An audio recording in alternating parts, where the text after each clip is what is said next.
Are you looking to take your personal finances to the next level? Well, you're in the right place. Welcome to the Monday Money Tip Podcast, presented by I Was Broke, Now I'm Not, with your host, Joseph Sangle. Well, welcome to the Monday Money Tip Podcast. My name is Joseph Sangle, and I am the host of the podcast, and I am joined, as always, by my co-host, Megan Hibbard. Are you fired up today? Yes. Yes. Fired She's fired up. As we record this, you just got back from the beach. Is that right? I did. Was it a beach lovely. in North Carolina, South Carolina? It was in North Carolina. Yes. Was it awesome? It was, yeah. It was Oak Island, in case you need somewhere to Island. go. Highly recommend it. I But hear yeah. a lot of that. We have a member of our team that lives there. Yeah, it's beautiful. We love it. We've been going there since I was a little. I don't remember. We've just been going there for a long time. It's also a hurricane attractant over the last 10 years. I think it's been hit by like 4 hurricanes. It got hit really bad by ICI or ECI, whatever, how you pronounce that one. But like the one that I actually was in. Isa? That Something that like one. that? Mm-hmm. I was actually in North Myrtle Beach when that one hit, and it hit us. But Oak Island got the brunt of it, and there, like, we drove down, and there's just like piles and piles of debris people have brought out, and like they didn't lose Because of flooding? Yeah, and like they didn't lose sand; they like gained sand. So people's houses, you can't park under them anymore because it's like filled with sand. It was wild. That's amazing. Yeah, Nature. yeah, She shows you unpredictable. who's in charge every now and then. Yeah, crazy. That's awesome. So this is Monday. I hope everybody's having a great Monday. And today we're going to talk about a great topic, one of my favorite topics, and that is income, getting income. So tell everybody exactly what we're going to talk about. Who doesn't love that? So we're talking about 2 ways to produce income. So our question is, I've heard you share during one of your live events about the 2 ways to produce income. That was very interesting to me. Can you focus on this topic on one of your podcast episodes? The answer is yes. And there are 2 ways to produce income. If you boil it all down, if you boil it all the way down, there's 2 ways really to produce income at its most basic level. And as we always say, without income, you cannot have outgo. And as a spender, a natural born spender, I like outgo, which means I also like and need income, which is very important. Yes, must and have. don't we all? Yeah. And so before we dive into that, I want to tell everybody about our featured resource this month, and that is the Savings Challenge. And chances are pretty high that you're wasting some money each and every month. It's pretty high. We see that, right? We do, yes. And you probably already know it. You probably already feel it. So let's take care of it this month. In the Savings Challenge, we're going to show you ways to save money so you can better fund your dreams. If you want to save money in your budget and put more money in your dreams pockets, sign up today. It's only $14. Just go to iwbnin.com/help. That's iwbnin.com. That stands for I was broke, now I'm not.com/help. And you can sign up today. Yeah, it's great. Very exciting. And we get to talk about current money events. We know what time it is. Let's go. Now it's time to get caught up with our current money events. This portion of the podcast is brought to you by the Next Steps section of the I Was Broke, Now I'm Not. When you're looking to take your next step with your money, start here. All of our favorite banks, investing companies, and money-saving ideas are all located right there. Just go to iwbnin.com and click on Next Steps. Yes. And so I am so excited to talk about this current money events. As you know, we've been kind of talking about coronavirus and the impact it's had on money and your money in particular. And that's what we're going to do today. And today I want to talk about the topic of travel. You traveled to Oak Island. It was great. It was awesome. Did you stay in a hotel or did you rent like an Airbnb or is it a family place? We did a condo. Okay. So you rented a condo. Did you use VRBO, Airbnb? How did you rent that? We went through a rental company. So we did. So there's local big time local companies. Yep. That's awesome. Well, it's obviously we all know it's had a huge impact on travel. A lot of people have taken car ride vacations versus airplane ride vacations. Air travel is still down 2/3 from where it was at the previous year. And so I happened on this article. It's very important that I looked at. It's from something called the OECD, which is the Organization for Economic Cooperation and Development. And we know that this is very English because they spelled organization with an S, right? Yeah. Instead of a Z. That's true. And these are some stats. So the first one is that the coronavirus pandemic has triggered an unprecedented crisis in the tourism economy, given the immediate and immense shock to the sector worldwide. Revised OECD estimates on the COVID-19 impact point to 60% decline in international tourism in 2020. And that could rise to 80% if recovery is delayed until December. 80%. Wow. It's crazy. I hear about some countries are starting to allow air travel back in, but you got to self-quarantine for 14 days, and most people ain't got 14 days. Right. I mean, that's the length of their vacation for their international vacation. So it's a big deal. And revised scenarios indicate that the implied shock could amount to a 60 to 80% decline in the international tourism economy in 2020. Tourism generates foreign exchange, drives regional development, directly supports numerous types of jobs and businesses, and underpins many local communities. If you've ever been on a cruise, you see how much it supports, like in the Caribbean islands, or if you're in Alaska or the Mediterranean, all those places you jump off, lots of commerce taking place. Those jobs just completely went away, gone. The sector directly contributes, on average, 4.4% of gross domestic product and 21.5% of service exports in OECD countries. These shares are much higher for several countries. For example, tourism in Spain contributes 11.8% of GDP, while travel represents 52.3% of total service exports. It's incredible. Yeah. In Mexico, these figures are 8.7% GDP and 78.3% service exports. In Iceland, 8.6% of their GDP and 47.7% service exports. It's just crazy. And so here's the Sangl angle. Are you ready for it? Ready. The Sangl angle is that tourism is the front door of the world.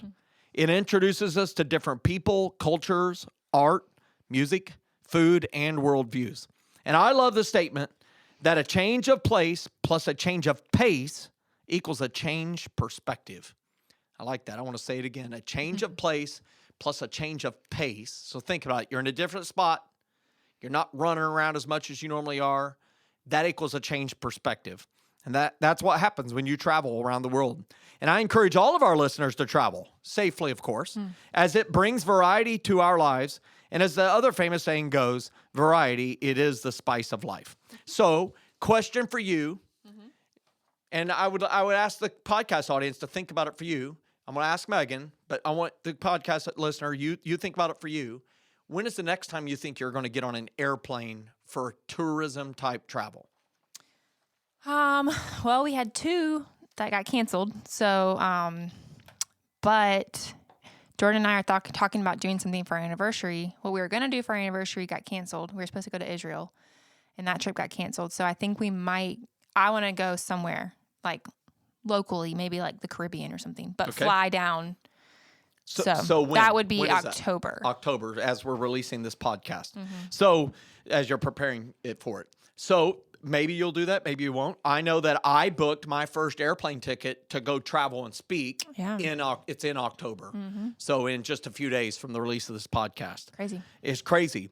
And for me, I want to do this safely. And I've seen some statistics that are very clear that they've got these airplanes figured out, that they know that the masks are helping hugely. They're checking temperatures, and they are also doing this UV light and this HEPA filter, this special type of air filtration, and they know that is eliminating any type of virus that might be airborne, which is great and huge. I'm like, they should just keep doing that. They should keep doing that, and they've learned a lot about that, and that might help. I think it's certainly going to help with the cold, which is the coronavirus, with the flu. Yeah.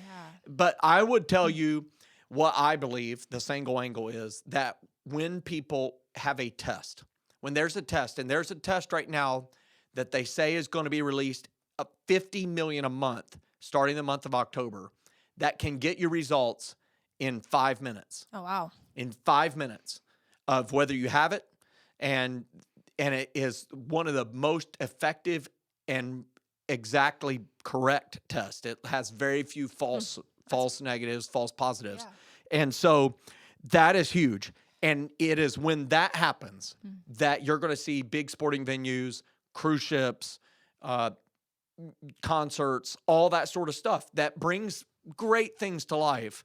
That's when that's going to reignite. They'll just find ways to test you before you go in. Yeah, they're going to find ways to test. And the way that it works, it sounds like, is it's tied to an app on your phone and only your phone. So when it comes back positive, it'll ping your phone and you'll get a ticket. And it will scan it and say you're green, or it'll say you're red, you can't go in. Pretty amazing. Wow. So that's pretty awesome. Do you know how they, is it a nasal swab? Is it a No, cheek? It's not the invasive nasal swab. It's terrible. Not the hurtful nasal swab, which is great too. Yeah. That's pretty terrifying. So I think it is important that we think about travel. We love travel. All of us we desire to, we have that itchy feet we want to go around. I want to make sure that we do it safely, but it is so important that we do it. And so I don't know about all of our podcast listeners, but I'm tired of staring at my barn. I'm tired of walking and running around my property. And I've been blessed to be able to do that. I have more space than most people, but I'm tired of just talking to my dog.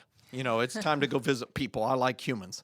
And so that's it for the current money event section. Was that pretty good? Yeah, it's good. Oh.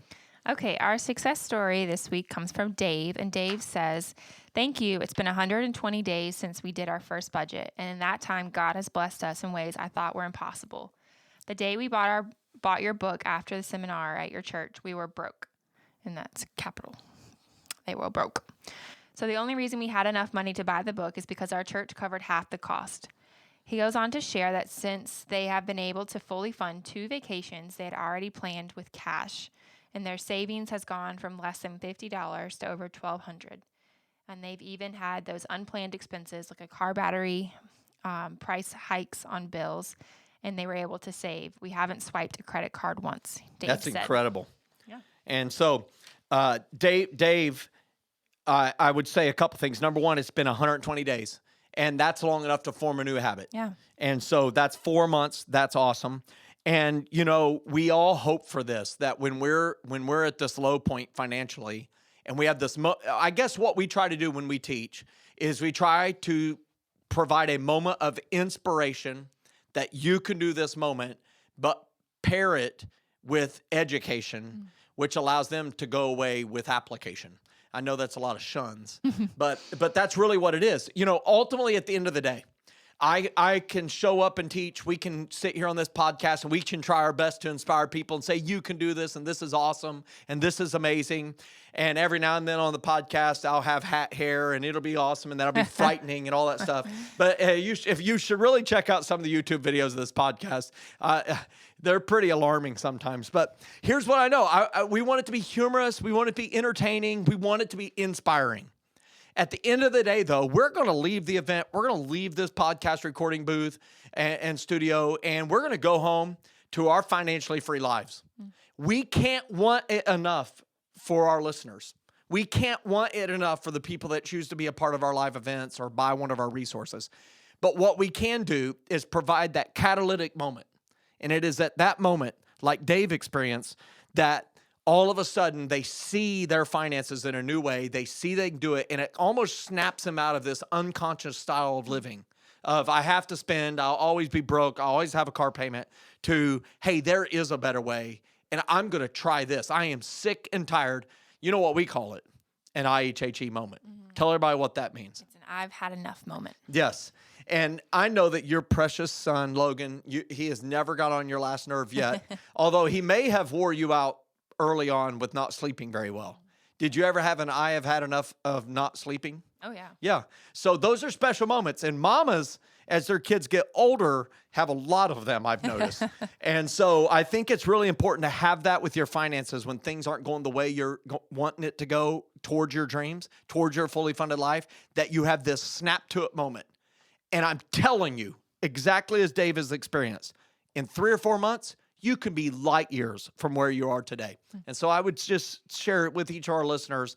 Take that as a moment of inspiration. Maybe today is your catalytic moment that says, I'm going to look at my finances in a new way. And I'm hoping, because of the question this week, you're going to look at your income differently. Okay, so for our featured question today, it says, I have heard you share during one of your live events about the 2 ways to produce income. That was very interesting to me. Can you focus on this topic for one of your podcast episodes? Absolutely, we can. And I love this topic. I LOVE this topic. I should say, maybe we should come up with shirts that say, I heart income. Wouldn't that be awesome? Yeah. I heart income.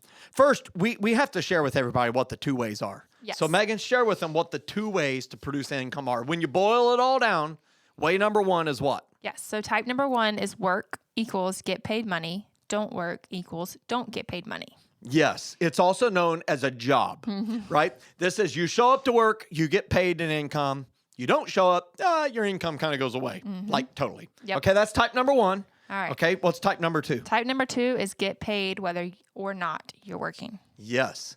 Now, this is awesome because money, we call this other terms, mailbox money. It just shows up. You didn't work for it. We call this awesome. We call it amazing. We call it passive income. And it is important for several reasons. Now, we're going to discuss why it's so important to have type 2 income. But here's why it's important. When we are working, we can work to produce income via type 1, our job. However, regardless of your pay rate, you're limited by one big factor. What's that? Time. I mean, we're all limited by time. Yeah. I mean, whether you earn $11 an hour or $1,100 an hour, your income is limited by time. Good old TIME. You still have only 24 hours a day, 168 hours a week. And in general, a person usually works around 2,000 hours a year in a full-time job. And so you're still limited on what you can produce. There's a finite amount of money, only so much you can do. You know, my twin brother, as many of people know, is an emergency room physician. If he doesn't show up, he doesn't get paid. He shows up, he gets paid. It's a high-paying job, obviously. You know, you can put an eyeball back in its socket or weird things like that would freak me out. Yeah. And like all healthcare workers, you know, they're on the front lines with this coronavirus pandemic, and we're thankful he hasn't caught it at all. Caught it, has not caught it. He tests negative for antibodies as well. And so even if you are able to work, it's important to have type 2 income because it is not limited by your time. You gather the collective time and effort and energy of lots of other people. And we're going to explain that more in a minute. So it's important when we're working to have that income coming in because you're lassoing the effects of lots of people. That, by the way, highlight, don't tell Megan this, but that's what I'm doing with I Was Broke Now I'm Not as a business, is I'm lassoing other people's time, hopefully to help us make more income. That'd be good. But it's also important when we're not able to work. Type 2 income is important when we're not able to work. Sometimes we don't get to choose this. We get disabled, or the business dies completely due to coronavirus or some other weird thing. A hurricane blows the business away.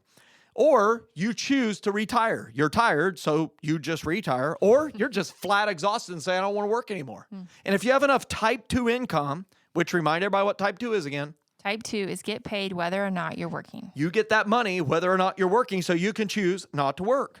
So when a person is unable or no longer willing to exchange their time and talent for a paycheck, then type 2 income will allow that individual to continue to cover their financial obligations, and done well, will still be able to live an abundant life, what we call a fully funded life around here.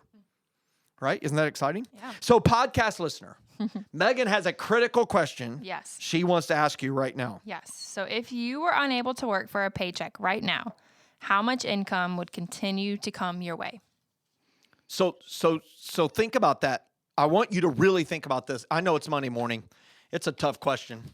But Megan, I want you to ask it again. Yes. Okay? Ask them this question again, and I want you to really think about this. Yep. So if you were unable to work for a paycheck right now, how much income would come your way? Like, think about it. The mailbox money, the passive income. What income would continue to come your way? Now I'm telling you right now, the vast majority of people can quickly answer this question. It's exactly zero. The only way income shows up at their house is by them working for it. And I'm telling you, if you're driving to work this morning and that's the only way you have income, today is your I have had enough moment. That cannot continue. And so I strongly urge you to seek ways to produce passive income. We're going to talk about that, how to do that here in this podcast episode. And here's the question. If you do have income coming your way, how long would that income last? That type 2 income, that income you're not working for. And from how many sources does your type 2 income come from? This is commonly referred to as streams of income. And here's another better question. Would it cover all of your financial obligations? Do you have enough coming in right now that you don't work for that it would cover all of your financial obligations? If so, you're at that magic moment where you can choose to retire. I achieved that moment at age 38. It was a stunning thing and a culmination of a 10-year journey when I realized I only had type 1 income and I needed to go get type 2 income. And then the final question with that is, would it allow you, this type 2 income that you have coming your way right now, would it allow you to live what you define as a fully funded life for you? Good questions to ask. We're going to include these in the show notes because I think these are worth marinating on all week. And you know, a good marinade, man, they sell these marinades now, these marinades in a bag at the store. Did you know that? Like they have these Jack Daniels marinades. I didn't even know that. And of course, there's no alcohol in them once they get all cooked out and everything. But man, that bag of marinade is like $3 and you can stuff a lot of steaks in there. And the longer it's in the marinade, the better it turns out. It's awesome. And that is true for this. The longer you marinate in these questions, I want you to get it all over you. I want you to get these questions all in you. And here's why. It is vitally important to your living a fully funded life. So remember, type 1 income is money you receive by working. Type 2 is income, any money that you receive regardless of whether or not you've worked. So to be very clear, when your type 2 income is from diversified sources and covers all of your financial obligations, you are in a position to choose whether or not you will continue to work. It's also known as retirement. So, Megan, let's talk about some different types of type 2 income. Yes. So share some and maybe kind of rattle them off. We'll have them in a list as well, but I may interrupt you a time or two. Okay, so the first is the RSP, growth / dividends / distribution. So this would be... So an RSP is for retirement savings plans. And so that's a simple catch-all statement, and it's actually what they call them in Canada. You know, we have weird numbers and letters for ours in the United States. In Canada, they actually call them by something that's intelligent, makes RSP. Now, in America, we have a bunch of weird names for them. List off all the different types. Yep, so maybe you have one of these. It's a 401k, a 403b, a 457, a TSP, an IRA, a Roth IRA, a simple IRA, an SEP IRA, an RSP, a TFSA. Yeah, so the TFSA is also in Canada for a tax-free savings account. That's the same as our Roth IRA or our Roth 401k, Roth 403b, that sort of thing. These are all retirement accounts, and in general, people have money withheld from their pay. A lot of times their employer matches it, and it is invested in market-based investments, stocks, bonds, mutual funds, equity funds. It could be an index fund, bond funds, ETFs. All right. The next one is Social Security. That's right. Yep. Defined benefit pension. A lot of people working for government have pensions in addition to a retirement plan. Real estate. So it could be rental property or appreciated property. That's right. I love that a lot. Cash value life insurance. Also known as whole life insurance or permanent insurance. Annuities. Yep. Small business. Oh, I love small business. Stocks. Yes. Mutual funds. Yes. Savings and inheritance. Yes. And an inheritance, 1 in 4 Americans will receive an inheritance of $10,000 or more. So that means 3 out of 4 won't. So the majority of our podcast audience don't count on mom and dad or grandma or grandpa. Wild. And if you can, you know, that's awesome. I'll tell you right now, I don't expect anything from my mother and father. I know they've done well, but I will tell you right now, I just want them to live forever. That's what I want. And my mother has gotten coronavirus and fully recovered, and I'm fired up about it. At 79 years old, it's amazing. So let's talk about how many sources of type 2 income we recommend, okay? So we say this all the time in just little snippets of the podcast. How many minimum sources of type 2 non-earned income do we recommend people have when they retire? So you should have a minimum of 3 sources, but ideally 4 or 5. Or 8 or 10. That's right. So think about this. They say in the Bible, it says a cord of 3 strands is not easily broken. It's not talking about money, so to speak, but it's the same thing. What are the chances that 3 streams of income dry up at the same time? And so it's really this word called diversification. So if one stream of income is the only one you have and it dries up for a season, well, what would that do to you? This will have a massive impact on your financial future. However, if you have 3 streams, then maybe you can throttle back your lifestyle for a little while and live off of 2 of them while the third one recovers. So think about the average person preparing for retirement. Podcast listener, I want you to think about this. You probably already have 2 or 3 of these in place, or you're actively working on them. I want you to think about those. Which ones are they?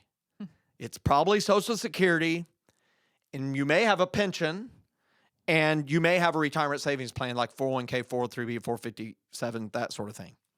And so you already have 2 or 3. And I encourage you, if you have 2 or 3, what's one more you could be thinking about? I didn't say take action today, but you could start thinking about. Is it to be a part owner of a small business? Is it, and you don't run the business, you invest in that business, so your friend runs a business. Maybe it's a thing where you invest in a piece of real estate and you hand it off to a management company and it produces income for you. And so the single angle for this really is to take some time over the next few days to marinate in this, to identify those streams of type 2 income you have secured or are actively working to secure, and then consider at least one new additional stream of income you should be considering adding to your type 2 streams of income. You don't have to take action immediately, but I found that the act of paying attention to this very important topic will allow you to see and seize upon the opportunity when it presents itself. And so I'd ask you, Megan, for you and Jordan, you have Social Security coming your way. You're investing in the company retirement plan, we'd match, that sort of thing. What is another one that you guys are looking at or considering, or are you actively working on? One that we've talked about would be real estate.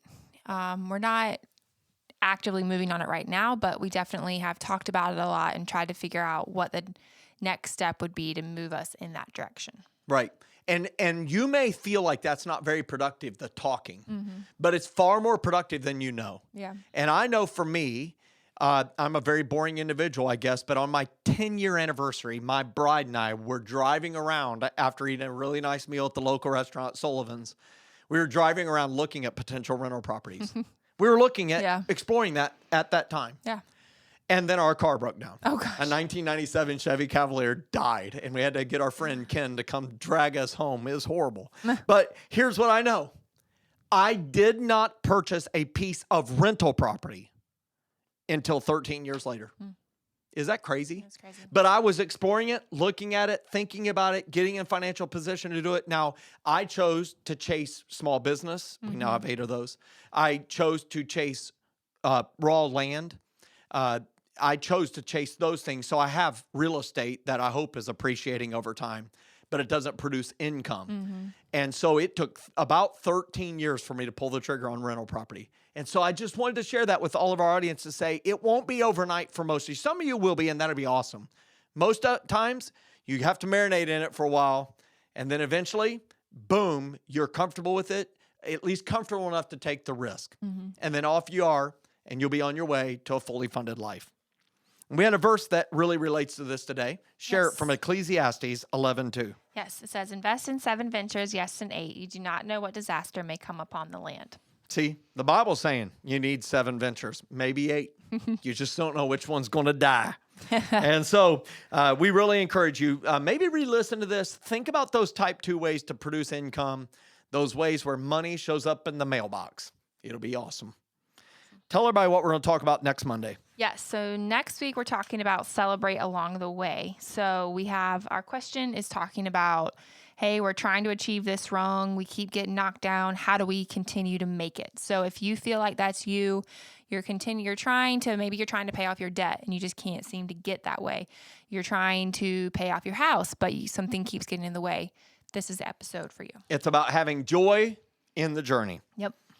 All right. So if you like today's episode, please help us get this podcast to others who could benefit. You could do this by quickly rating our podcast and leaving us a review. And these ratings and review will help make our podcast better for other listeners. And if you've implemented one of our tips, make sure you share your success story with us. You can email it to info@iwbnin.com. Hey, as we close this episode out, I encourage you to do this today. I encourage you, go on the internet, just a simple, go to the internet, to YouTube, and type in whatever type of investment you're looking for. Investing in rental property, investing in a small business, buying a small business, buying a franchise, investing in stocks, whole life insurance, how it works. Whatever it is, spend 5 minutes, 15 minutes today investing in you. You'll be so glad you did. Hey, have a great Monday. We'll see you next Monday. Get fired up.